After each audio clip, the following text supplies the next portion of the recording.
Hi, welcome back to Chem with Go. Today we're going to take a look at net ionic reactions.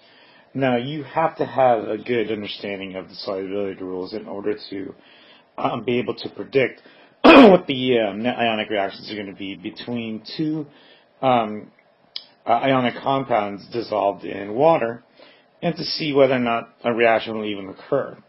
So let's do an example problem where a chemical reaction will occur.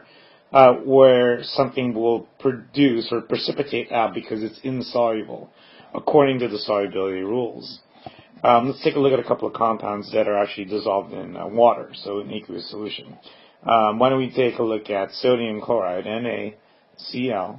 We know that salt, this is just table salt. Now we'll dissolve in water, and we'll go ahead and put AQ. Alright, there we go.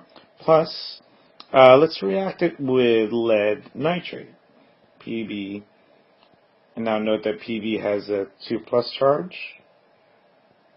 in this specific molecule, Aq, and there we go.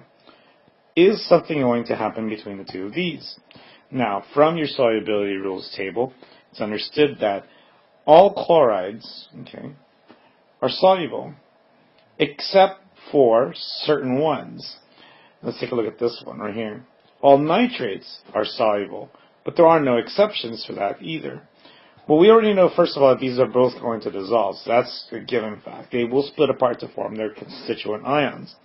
But chlorides, specifically, will form something insoluble if it happens to have lead to ions present in solution.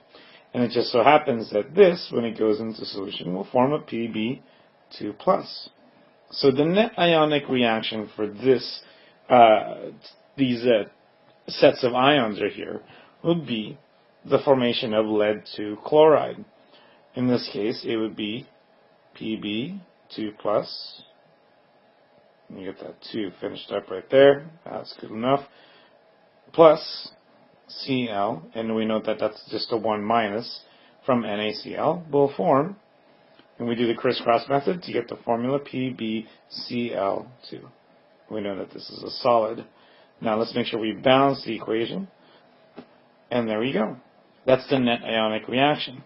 Now the only thing that we need to make sure that we note is the spectator ions.